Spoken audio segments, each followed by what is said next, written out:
இப்பெல்லாம் குழந்தைகளுக்கு குளிர்காலம் அதிகமா இருக்கிறதுனால அடிக்கடி சளி, இருமல் இந்த மாதிரி பிரச்சனை வந்துகிட்டே இருக்கு. அண்ட் என்னோட பேபிக்கும் வந்து என்னன்னா மூக்கடைப்பு பிரச்சனை, சளி எல்லாம் இருந்துட்டு இருந்துச்சு. ஸோ அதுக்காக தான் இந்த மருந்து ரெடி பண்ணி கொடுத்தேன்.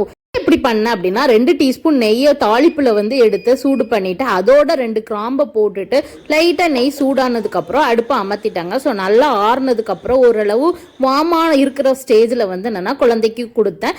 கிராம்போட ஃப்ளேவர் நெய்யில் இறங்கி இருந்தது. அதுக்கப்புறம் கிராம்பை தூக்கி போட்டுட்டு நெய்யை மட்டும் குழந்தைக்கு கொடுத்தேன். ஸோ கொடுக்கும்போது நல்லா வார்மாக இருக்கும்போது கொடுத்தேன்.